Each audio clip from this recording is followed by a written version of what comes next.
Hi hello boss ಟಿವಿಯ ಸಮಸ್ತ ವೀಕ್ಷಕರಿಗೂ ನಮಸ್ಕಾರ. ನಾನು ನಿಮ್ಮ ತೀರ್ಥಸ್ವಾಮಿ ಬಾಬು. ಇದೇ ಜೂನ್ 26ನೇ ತಾರೀಕು ಬಿಡುಗಡೆಗೆ ಸಿದ್ಧವಾಗಿರುವ, ಅದರಲ್ಲೂ ಥಿಯೇಟರಲ್ಲಿ ಅಬ್ಬರಿಸಿ ಬಬ್ಬಿರಿದು ಧೂಳು ಎಬ್ಬಿಸೋದಕ್ಕೆ ರೆಡಿಯಾಗಿ ಬರ್ತಿರೋ ಸಿನಿಮಾನೇ ಬಲರಾಮನ ದಿನಗಳು. ಸದ್ಯ ಚಿತ್ರದ ನಿರ್ಮಾಪಕರು ಜೊತೆಗೆ ಕಲಾವಿದರು, ನಟಿ ಕೂಡ ಆದಂತಹ ಲೇಖಾ ಚಂದ್ರ ಅವರು ನಮ್ಮ ಜೊತೆ ಇದ್ದಾರೆ. ಅವ್ರನ್ನೇ ಮಾತಾಡಿಸ್ತೋಗೋಣ. ಬಲರಾಮನ ದಿನಗಳ ಬಗ್ಗೆ ಸಾಕಷ್ಟು ವಿಚಾರಗಳನ್ನ ಚರ್ಚೆ ಮಾಡ್ತೋಗೋಣ. ಮೇಡಮ್, ಮೊದಲನೇದಾಗಿ ನಮಸ್ತೆ. ಸೊ ಬಲರಾಮನ ದಿನಗಳು ಈಗ ಸ್ಯಾಂಡಲ್ವುಡ್ ತುಂಬಾ ಚರ್ಚೆ ಮಾಡ್ತಾರೋ, ಅಂದ್ರೆ ಧೂಳು ಎಬ್ಬಿಸಿ ಸೌಂಡ್ ಮಾಡ್ತಾರೋ ಸಿನಿಮಾ. ಸೊ ನೀವು ನಿರ್ಮಾಪಕರು ಜೊತೆಗೆ ನಟಿ ಕೂಡ, ಏನ್ ಹೇಳಕ್ ಇಷ್ಟಪಡ್ತೀರಾ ಅಂತ? ನಿರ್ಮಾಪಕರು ಖಂಡಿತವಾಗ್ಲೂ ನಾನಲ್ಲ, ನನ್ನ husband. So all credit goes to him. Cinema ನೀವೇನೇ ಇವತ್ತು ನೋಡ್ತಾ ಇದ್ದೀರಾ, ಸಾಂಗ್ಸ್ ಆಗಿರ್ಬೋದು, ಸಿನಿಮಾ ನೋಡಿದ್ಮೇಲೆ ಗೊತ್ತಾಗುತ್ತೆ ನಿಮಗೆ. ಸೊ ಪ್ರತಿಯೊಂದು ಹಿಂಗೆ ಬರಬೇಕು ಅಂತ ಅಷ್ಟರ ಮಟ್ಟಿಗೆ ಎಫರ್ಟ್ ಹಾಕಿ ಇವತ್ತು ಬಲರಾಮನ ದಿನಗಳು, ಎಲ್ಲ ಕ್ರೆಡಿಟ್ಸ್ ಅವರಿಗೆ, ಶ್ರೇಯಸ್ ನನ್ನ ಹಸ್ಬೆಂಡ್ಗೆ ಹೋಗುತ್ತೆ. ಸೊ ಅವನ ಕ್ರೆಡಿಟ್ ನಾನು ತಗೊಳಕ್ಕಾಗಲ್ಲ. ಆಸ್ ಎನ್ ಆರ್ಟಿಸ್ಟ್ ಹೇಳೋದಾದ್ರೆ ಅದ್ಭುತವಾದ ಸಿನಿಮಾ ಸರ್. ಈಗ ಒಂದು ಕಲ್ಟ್ ಮೂವಿ ಅಂತ ನಾವು ಏನ್ ಹೇಳ್ತೀವಿ, ನಮ್ಮ ಕನ್ನಡದಲ್ಲಿ ಇತ್ತೀಚೆಗೆ ತುಂಬಾ ಕಮ್ಮಿ ಆ ತರ ಸಿನಿಮಾಗಳು ಬರ್ತಾ ಇರೋದು. ಸೊ ಕಮರ್ಷಿಯಲ್ ಆಸ್ಪೆಕ್ಟ್ಸ್ ಅಂತ ಹೋಗಿ ತುರುಕ್ತಾರೆ, ಅವಶ್ಯಕತೆ ಇಲ್ದಿರೋ ಎಲಿಮೆಂಟ್ಸ್ಗಳನ್ನ ತುರ್ಕಿ ಜನಗಳನ್ನ 2 ಅವರ್ ಥಿಯೇಟರ್ ಕೂರ್ಸಕ್ಕೆ ಆಗಲ್ಲ ಅನ್ನೋ ತರದ್ ಮಾಡ್ತಾ ಇದ್ದಾರೆ. ಸೊ ಅದು ಎಲ್ಲದಕ್ಕೂ ಮೀರಿದ ಸಿನಿಮಾ, ಒಂದ್ ಒಳ್ಳೆ ಕಲ್ಟ್ ಮೂವಿ ನಮ್ಮ ಬಲರಾಮನ ದಿನಗಳು. ಸೊ ಅದೇ ನೀವು ಹೇಳ್ದಂಗೆ ಬಲರಾಮನ ದಿನಗಳು ಒಂದು ವಿಶೇಷತೆ, ಸ್ಪೆಷಲ್. ಅದರಲ್ಲೂ ಕೂಡ ಒಂದು ಕ್ರೈಮ್ ಕಥಾ ಹಂದರ ಅಂತ ಒಂದಿರೋದು. ಸೊ ನೀವು ಪ್ರೀವಿಯಸ್ ಅಂದ್ರೆ ಈ ಕಡೆ ಇಂಡಸ್ಟ್ರಿ ನಿಮ್ಗೆ ಗೊತ್ತಿರೋದ್ರಿಂದ ಕೇಳ್ತಾ ಇದೀನಿ. ಈಗ ಆ ದಿನಗಳ ಸಿನಿಮಾ ನೀವು ನೋಡಿರ್ತೀರ, ಅಟ್ಲೀಸ್ಟ್ ಥಿಯೇಟರ್ ಆಗದೆ ಇದ್ರು ಟಿವಿಲಿ, ಯೂಟ್ಯೂಬಲ್ಲಿ ನೋಡಿರ್ತೀರ. ಸೊ ಚೈತನ್ಯ ಅವರು ಯಾವ ತರ ಡೈರೆಕ್ಟ್ ಅಂತ ನಿಮ್ಗೆ ಗೊತ್ತಿದೆ. ಸೊ ಅದೇ ಜಾನರ್ಲಿ ಈ ಸಿನಿಮಾ ಮಾಡಬೇಕು ಅಂತ ನಿಮಗೆ ಅಥವಾ ನಿಮ್ಮ ಪತಿ ಅವರಿಗೆ ಯಾಕೆ ಅನಿಸ್ತಂತ? ಶಾಕಿಂಗ್ ವಿಚಾರ ಏನಂತ ಅಂದ್ರೆ, ಡೈರೆಕ್ಟರ್ ವರ್ಗೂನು ಈ ಒಂದು ಅಪ್ರೋಚ್, ಬಲರಾಮನ ಕಥೆನ ಮಾಡ್ಬೇಕು ಅಂತ ಅಪ್ರೋಚ್ ತಗೊಂಡ್ ಹೋಗಿರೋದೇ ನನ್ನ ಹಸ್ಬೆಂಡ್. ಆ ಒಂದು ಸ್ಟೋರಿ ಲೈನ್ ನ ಕೊಟ್ಟಿರೋದೇ ನನ್ನ ಹಸ್ಬೆಂಡ್. ಹೀಗೆ ಬಲರಾಮ ಅನ್ನೋ ಒಂದು ಪಾತ್ರ ಹೀಗಿದೆ, ಹಿಂಗ್ ಮಾಡ್ಬೇಕು, ಅದನ್ನ ವಿನೋದ್ ಸರಿ ಮಾಡ್ಬೇಕು. ಆ ಒಂದು ಅಪ್ರೋಚ್ ಕೂಡ ನನ್ನ ಹಸ್ಬೆಂಡ್ ಶ್ರೇಯಸ್ ಅವರಿಂದನೇ ಹೋಗಿರೋದು, ಪ್ರೊಡ್ಯೂಸರ್ ಕಡೆಯಿಂದಾನೇ ಹೋಗಿರೋದು. ಸೊ ಅದೊಂದು ನಿಜವಾಗ್ಲೂ ಖುಷಿ ವಿಚಾರ. ಅದು ಹೇಳುವಾಗ ಹೌದಾ ನಾನು ಅನ್ಕೋತಾ ಇದ್ದೆ, ಬಟ್ ಫೈನಲ್ ಔಟ್ಪುಟ್ ನೋಡಿದ್ಮೇಲೆ ನನ್ಗೇನೆ ವಾವ್ ಅಂತ ಅನ್ಸಿದೆ. ಸೊ ಸ್ಟಾರ್ಟಿಂಗ್ ಅಲ್ಲೇ ನಿಮ್ಗೆ ಕೇಳಿದೆ, ಮೇಡಮ್ ಇದ್ರಲ್ಲಿ ನಿಮ್ ಪಾತ್ರ ಏನು ಅಂತ. ಸೊ ನಾನು ನಿರ್ಮಾಪಕರ ಪತ್ನಿ ಅಂತ ಹೇಳಿದ್ರಿ. ಸೊ ಅದ್ರಲ್ಲೂ ಅಂದ್ರೆ ನಟಿ ಅಂತಾನೂ ಕೂಡ ಹೇಳಿದ್ರಿ. ಸೊ ಅದೇ ಮೇಡಮ್, ಇವಾಗ ನಟಿಯಾಗಿ ಕೆಲವರು ಇಂಡಸ್ಟ್ರಿಗೆ ಹೊಸಬರು ಬರೋದಕ್ಕೆ ಅಂದ್ರೆ ಬೇರೆ ಇಂಡಸ್ಟ್ರಿಲಿ ಸ್ವಲ್ಪ ಜಾಸ್ತಿ ಇದೆ. ಏನಂತಂದ್ರೆ ಬೇರೆ ಬೇರೆ ರೀತಿ ಸಮಸ್ಯೆಗಳನ್ನ ಎದುರಿಸ್ತಾ ಇರ್ತಾರೆ. ಸೊ ನಿಮಗೆ ಗೊತ್ತಿರೋದ್ರಿಂದ ಕೇಳ್ತೀನಿ, ಸೊ ಈ ನಮ್ಮ ಇಂಡಸ್ಟ್ರಿ ಆ ತರ ಸಮಸ್ಯೆಗಳು ಇದೆಯಾ? ಆ ತರ ಏನಾದ್ರು ಏನಾದ್ರು ನಿಮಗೆ ಕಿವಿ ಬಿದ್ದಿದ್ಯಾ ಅಂತ? ಫಸ್ಟ್ ಆಫ್ ಆಲ್ ಸರ್, ನಮ್ಮ ಕನ್ನಡದಲ್ಲಿ ಆರ್ಟಿಸ್ಟ್ಗಳ ಕೊರತೆ ತುಂಬಾ ಇದೆ. ಎಸ್ಪೆಷಲಿ ಹೀರೋಯಿನ್ಸ್ಗಳು, ಹೀರೋಗಳದ್ದು ಇತ್ತೀಚೆಗೆ ಸ್ವಲ್ಪ ಕಮ್ಮಿ ಆಗಿದೆ. ನಾವು ಪುನೀತ್ ಸರ್ನ ಕಳ್ಕೊಂಡಿದ್ದೀವಿ, ದರ್ಶನ್ ಸರ್ ಎಲ್ಲ ಒಂದ್ ಕಡೆ ಸ್ಟಕ್ ಆಗಿದ್ದಾರೆ. ಇತ್ತೀಚೆಗಷ್ಟೇ ದಿಲೀಪ್ ಸರ್ ಒಂದಿಷ್ಟು ಹಿಂಗ್ ಆಗ್ತಾ ಇದೆ ಸರ್. ಗೊತ್ತಿಲ್ಲ, ಈಗ ನಾವೇ ತುಂಬಾ ಟೈಮಿಂದ ಓಕೆ ಸಿನಿಮಾ ನೋಡ್ಬೇಕು, ಕನ್ನಡ ಸಿನಿಮಾ ನೋಡ್ಬೇಕು ಅನ್ಕೋತಾ ಇದೀವಿ. ಹುಡುಕಿದ್ರು ಸಿನಿಮಾಗಳಿಲ್ಲ ಸರ್, ಒಳ್ಳೊಳ್ಳೆ ಸಿನಿಮಾಗಳು ಹೋಗಿ ನಾವು ಥಿಯೇಟ್ರಲ್ಲಿ ನೋಡೋ ಅಂಥದ್ದು.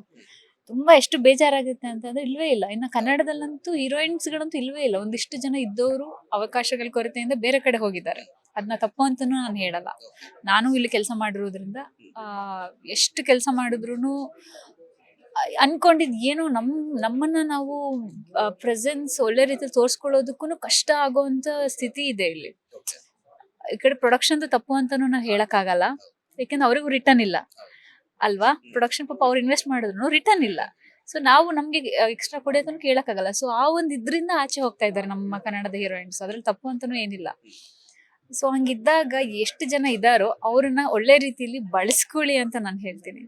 ಸೊ ಒಳ್ಳೆ ಹೀರೋಯಿನ್ಸ್ಗಳಿಗೆ ಒಳ್ಳೆ ಪಾತ್ರಗಳನ್ನ ಕೊಡ್ಬೇಕು. ಈಗ ನೀವು ಸಿನಿಮಾ ನೋಡಿದ್ರೆ ಎಷ್ಟ್ರ ಮಟ್ಟಿಗೆ ಬಳಸ್ಕೊಂಡಿರ್ತಾರೆ ಅಂತಂದ್ರೆ, ಏನೋ ಬೇಕು ಸುಮ್ನೆ ಒಂದ್ ಸೀನ್ 2 ಸೀನ್ ಬೇಕು. ಈಗ ನೀವು ಹಿಂಗೆ ಏನಾದ್ರು ಇವೆಂಟ್ಸ್ ಮಾಡಿದಾಗ ಒಂದ್ ಶಾರ್ಟ್ ಹಾಕೋಕೆ ಅಥವಾ ಪ್ರಮೋಷನ್ ಬರೋದಿಕ್ಕೆ ಹೀರೋಯಿನ್ ಬೇಕು ಅನ್ನೋದಕ್ಕೋಸ್ಕರ ಆ ಪಾತ್ರ ಕ್ರಿಯೇಟ್ ಆಗಿರುತ್ತೆ. ದಟ್ ಇಸ್ ವೆರಿ ಬ್ಯಾಡ್, ತುಂಬಾ ತಪ್ಪು ಅದು. ಸೊ ಅದ್ ಬಿಟ್ಟು ಈಗ ನಾವು ಮಲಯಾಳಿ ಅಲ್ಲೆಲ್ಲ ನೋಡಿದ್ರೆ ಲೋ ಬಜೆಟ್ ಸಿನಿಮಾಗಳೇ ಮೇಕಿಂಗ್ ಎಷ್ಟು ಮಟ್ಟಿಗೆ ಕಾಣುತ್ತೆ ಅಂದ್ರೆ, ನಿಮಗೆ ಇಷ್ಟು ಬಜೆಟ್ ಅಲ್ಲಿ ಆಗಿರೋ ಸಿನಿಮಾನ ಅಂತ ಅನ್ಸುತ್ತೆ. ಸೊ ಆತರ ನಮ್ ಕನ್ನಡದಲ್ಲಿ ಬರ್ಬೇಕು. ಇತ್ತೀಚೆಗೆ ಒಂದಿಷ್ಟು ಸಿನಿಮಾಗಳು ಬರ್ತಾ ಇದೆ, ಖುಷಿ ವಿಚಾರ ಅಂದ್ರೆ ಅದೇ, ಒಂದಿಷ್ಟು ಬರ್ತಾ ಇದೆ. ಬಟ್ ಜನದುರ್ಗ ರೀಚ್ ಆಗಿ ನಿಂತ್ಕೋತಾ ಇಲ್ಲ, ಸ್ಟ್ಯಾಂಡ್ ಆಗ್ತಾ ಇಲ್ಲ. ಅಂದ್ರೆ ಈಗ ಆತರ ಕತೆ, ಮಲಯಾಳಂ ಕತೆ ಅಂತ ಇರುತ್ತೆ, ಆತರ ಸ್ಟೋರಿಗಳು ಕನ್ನಡದಲ್ಲಿ ಬಂದ್ರೆ ಜನಗಳು ಕೈ ಹಿಡಿತಾರೆ ಅಂತ ಅಂತೀರ? ಖಂಡಿತವಾಗ್ಲಿ ಸರ್. ಇವಾಗ ಹೀರೋನ ನೋಡಿ ಅಥವಾ ಇಂಥದ್ದೊಂದು ದೊಡ್ಡ ಬ್ಯಾನರ್ ಇಂದ ಬರ್ತಾ ಇದೆ ನೋಡಿ, ಅಥವಾ ಯಾವ್ದೋ ಒಂದು ಸಾಂಗ್ ಹಿಟ್ ಆಗಿದೆ ಅಂತ, ಖಂಡಿತವಾಗ್ಲೂ ಆತರ ಇಲ್ಲ ಸರ್. ಈಗ ನೀವೇ ಈಗ ನೀವೇ ನಾನು ಫಾರ್ ಎಕ್ಸಾಂಪಲ್ ಹೇಳ್ತಾ ಇರೋದು, ಒಂದ್ ಒಳ್ಳೆ ಕಂಟೆಂಟ್ ಇಟ್ಕೊಂಡು ಒಂದ್ ಒಳ್ಳೆ ಸಬ್ಜೆಕ್ಟ್ ಮಾಡಿದ್ರೆ ಅದ್ ಜನಕ್ಕೆ ಇಷ್ಟ ಆಗ್ತಾ ಇದೆ ಅಂತ ಅಂದ್ರೆ ಆ ಸಿನಿಮಾಗೆ ಆ ಮೊಮೆಂಟಿಗೆ ನೀವೇ ಸ್ಟಾರ್. ಹಂಗಂತ ಹೇಳ್ಬಿಟ್ಟು ನೆಕ್ಸ್ಟ್ ಯಾರು ಇಲ್ಲ ಅಂತ ನೆಕ್ಸ್ಟ್ ಇನ್ನೊಂದ್ ಸಿನಿಮಾ ಬಂದ್ರೆ ಅದೇ ಸ್ಟಾರ್, ಅವರೇ ಸ್ಟಾರ್. ಇವಾಗ ಹಂಗಿದೆ. ಸೊ ಜನನ ಥಿಯೇಟರ್ಗೂ ಹೋಗೋದೇ ಇವಾಗ ಕಷ್ಟ. ವೆಬ್ ಸೀರೀಸ್ ಎಷ್ಟು ಮಟ್ಟಿಗೆ ಬರ್ತಾ ಇದೆ ಅಂತ ಅಂದ್ರೆ ಮನೆಯಿಂದ ಆಚೆ ಹೋಗಕ್ಕೆ ಬಿಡ್ತಾ ಇಲ್ಲ ಜನನ, ಅಲ್ವಾ? ಮನೇಲೆ ಕೂರಿಸ್ತಾ ಇದೆ, ಪಾಪ್ಕಾರ್ನ್ ಮಾಡ್ಕೊಂಡು ನಾವು ಮನೇಲೆ ನಾನೇ ನೋಡ್ತಾ ಇದ್ದೀನಿ, ತಿನ್ಬೋದು, ತಿನ್ಕೊಂಡು ಆರಾಮ್ಸೆ ನಮ್ಮ ಮನೇಲಿ ನಾವೇ ಪ್ರತಿಯೊಬ್ಬರ ಮನೇಲಿ ಆಲ್ಮೋಸ್ಟ್ ಇವಾಗ 150 ಹೋಮ್ ಥಿಯೇಟರ್ಸ್ ಇದೆ, ಒಳ್ಳೊಳ್ಳೆ ಬಿಗ್ ಸ್ಕ್ರೀನಿಂಗ್ ಇದೆ, ಮನೆಗಳಲ್ಲೇ ಇದೆ. ಅಲ್ಲೇ ಮನೆಗಳಲ್ಲೇ ಸಿಗ್ತಾ ಇದೆ. ಯಾಕೆ ಹೋಗ್ಬೇಕು? ಅದಕ್ಕೂ ಮೀರಿ ನಾವು ಜನನ ಕರ್ಸ್ಕೋಬೇಕು ಅಂತ ಅಂದ್ರೆ ಅದಕ್ಕೂ ಮೀರಿದ ಕೆಲಸನ ನಾವು ಕೊಡ್ಬೇಕಾಗತ್ತೆ. ಅದ್ ಕೊಟ್ರೆ ಜನ ಖಂಡಿತವಾಗ್ಲೂ ಬರ್ತಾರೆ. ಇನ್ನೊಂದು ಪ್ರಶ್ನೆ, ಪ್ರೀವಿಯಸ್ ಪ್ರಶ್ನೆ ಏನಕ್ಕೆ ಅಂತಂದ್ರೆ, ನಿಮ್ಮ ಚಿತ್ರದ ಬಲರಾಮನ ಚಿತ್ರಗಳಲ್ಲಿ ಪಾತ್ರ ಮಾಡಿದಂತಹ ವಂದಿತಾ ಅವರು ಮತ್ತೆ ನಿಖಿತಾ ಅವ್ರಿಗೂ ಕೂಡ ಈ ಪ್ರಶ್ನೆ ಕೇಳಿದೆ. ಆ ಪ್ರಶ್ನೆ ಕೇಳಿದಾಗ ಸರ್, ನಮ್ಮ ಇಂದ ನಿಮ್ಮ ಪ್ರೊಡಕ್ಷನ್ ನ ತುಂಬಾ ಹೊಗಳಿದ್ರು. ಅಂದ್ರೆ ಈ ಪ್ರೊಡಕ್ಷನ್ ನಮಗೆ ಒಂದು ಮನೆಯ ಮಗಳು ರೀತಿ ನೋಡ್ಸ್ಕೊಂಡಿದ್ದಾರೆ, ಸೊ ಒಳ್ಳೆ ಪ್ರೊಡಕ್ಷನ್ ಆ ತರ ಹೇಳಿದ್ರು. ಸೊ ನಿಮ್ ತರನೇ ಪ್ರೊಡಕ್ಷನ್ ಎಲ್ಲಾ ಪ್ರೊಡಕ್ಷನ್ ಇದ್ರೆ ಸೊ ಈ ತರ ಸಮಸ್ಯೆ ಬರಲ್ಲ ಅಂತ. ಇಲ್ಲ, ಹೌದು.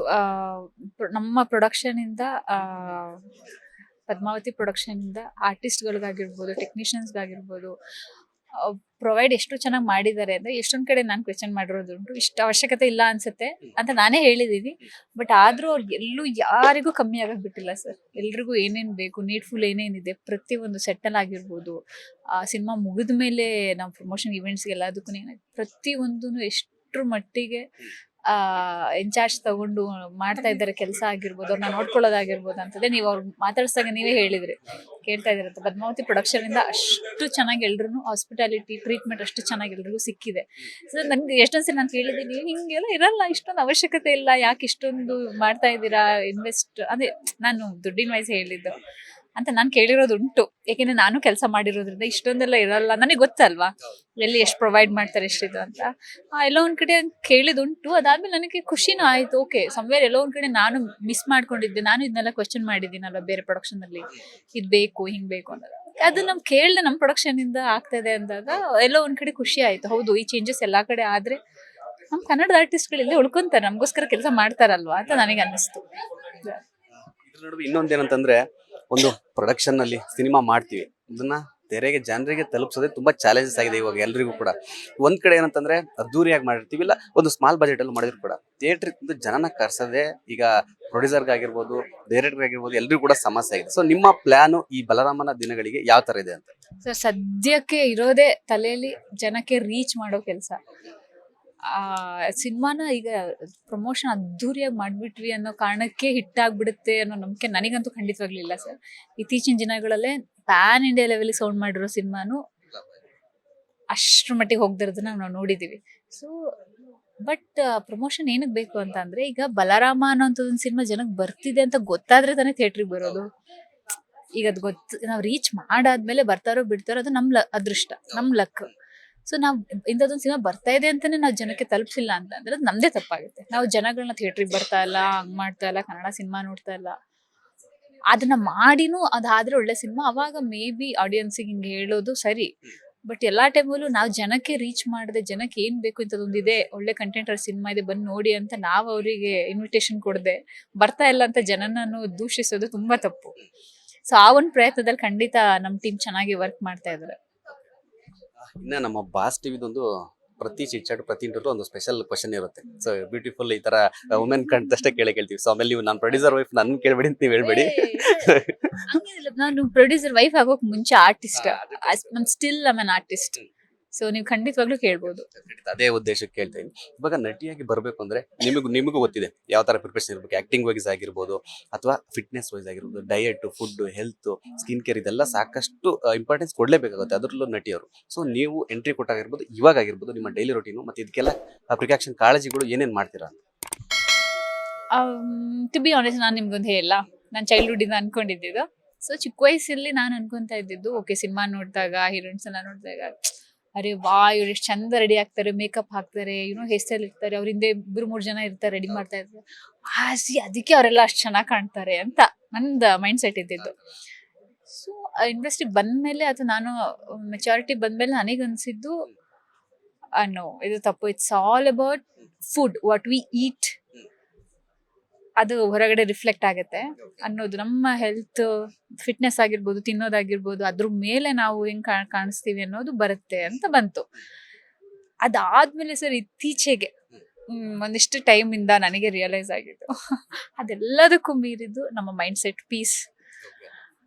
ಅದು ಇದು ಸರಿ ಇಲ್ಲ ಅಂದ್ರೆ ಸರ್ ನಿಮ್ಮ ಬಾಡಿ, ನಿಮ್ಮ ಮೆಂಟಲ್ ಹೆಲ್ತ್, ಫಿಸಿಕಲ್ ಹೆಲ್ತ್ ಎಷ್ಟ್ರ ಮಟ್ಟಿಗೆ ಡ್ರೈನ್ ಆಗುತ್ತೆ ಅಂದ್ರೆ ಯು ಕಾಂಟ್ ಇವನ್ ಇಮ್ಯಾಜಿನ್. ನೀವ್ ಏನೇ ತಿನ್ನಿ, ನೀವೇನೇ ಪ್ರಾಡಕ್ಟ್ಸ್ ಅಪ್ಲೈ ಮಾಡಿ, ನೀವೇನೇ ಮಾಡಿ, ಇಲ್ಲಿ ನಿಮಗೆ ಕಾಣಿಸುತ್ತೆ ಸರ್. ಅದು how you feel is very important. ತುಂಬಾ ತುಂಬಾ ಮುಖ್ಯ. ನೀವು ಜೀವನದಲ್ಲಿ ಈಗ ಇಲ್ಲಿ ಬಂದಿದ್ದೀನಿ ಕೆಲಸ 1 hour 2 hour ಇರ್ತೀನಿ, ಇದೆಲ್ಲ ಇದು ಮೀರಿದ್ದು ನಮ್ಮ ಪರ್ಸನಲ್ ಲೈಫ್ ಇರುತ್ತಲ್ಲ, ಅಲ್ಲಿ ನಾವ್ ಎಷ್ಟು ಚೆನ್ನಾಗಿದ್ದೀವಿ, ಪೀಸ್ಫುಲ್ ಆಗಿದ್ದೀವಿ, ನಮ್ಮ ಸರೌಂಡಿಂಗ್ ಹೇಗಿದೆ, ಅದು ತುಂಬಾ ಮುಖ್ಯ. ಅದ್ರ ಜೊತೆಗೆ ನಮ್ಮ ವರ್ಕೌಟ್, ಫುಡ್ ಅದೆಲ್ಲ ಆಡಪ್ ಆಗ್ತಾ ಹೋಗುತ್ತೆ. ನಾವು ಹೆಂಗೆ ಕಾಣಿಸ್ಕೋಬೇಕು ಅನ್ನೋದಕ್ಕೆ ಮೇನ್ ಇದನ್ನ ಚೆನ್ನಾಗಿಟ್ಕೋಬೇಕು. ಮೈಂಡ್ ಸೆಟ್ ಪೀಸ್ಫುಲ್ ಆಗಿ, ನೆಮ್ಮದಿಯಾಗಿ, ಆರಾಮಾಗಿ, ಖುಷಿಯಾಗಿರ್ಬೇಕು.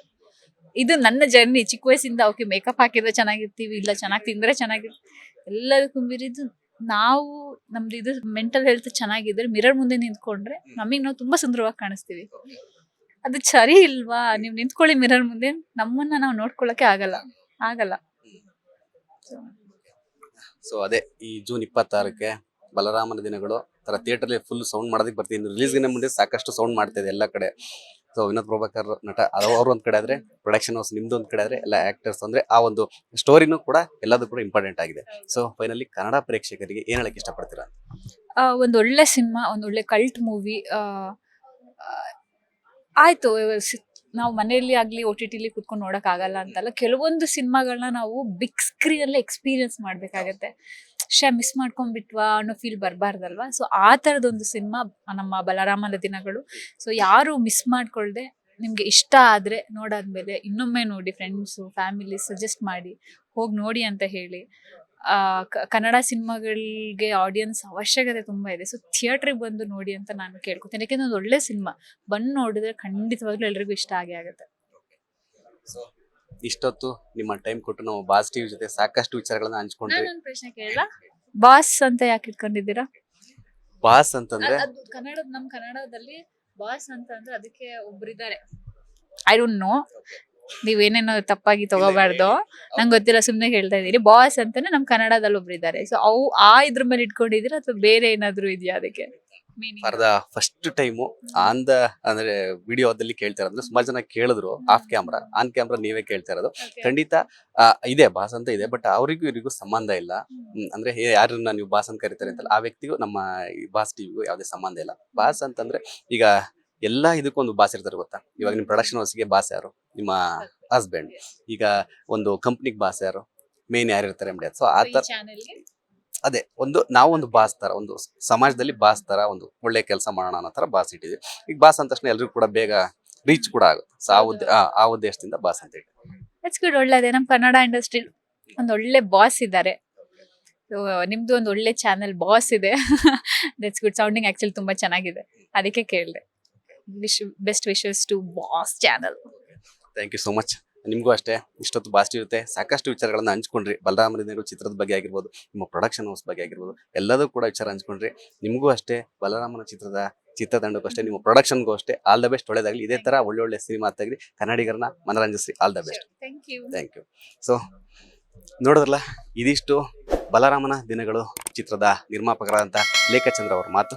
ಕ್ಯಾಮ್ರಾ ಪರ್ಸನ್ ಲಿಖಿ ಜೊತೆ Theertha Swamy Babu, Boss TV Bengaluru. Latest ಹಾಗೂ ಇಂಟ್ರೆಸ್ಟಿಂಗ್ ಸುದ್ದಿಗಳಿಗಾಗಿ ಬಾಸ್ ಟಿವಿ ಕನ್ನಡ ಚಾನೆಲ್ನ ಸಬ್ಸ್ಕ್ರೈಬ್ ಮಾಡಿ. ಹಾಗೆಯೇ ಬೆಲ್ ಐಕಾನ್ ಪ್ರೆಸ್ ಮಾಡಿ. ಇದರ ಜೊತೆಗೆ ಫೇಸ್ಬುಕ್, ಇನ್ಸ್ಟಾಗ್ರಾಮ್, ಎಕ್ಸ್ನಲ್ಲೂ ಮಿಸ್ ಮಾಡದೆ ಫಾಲೋ ಮಾಡಿ.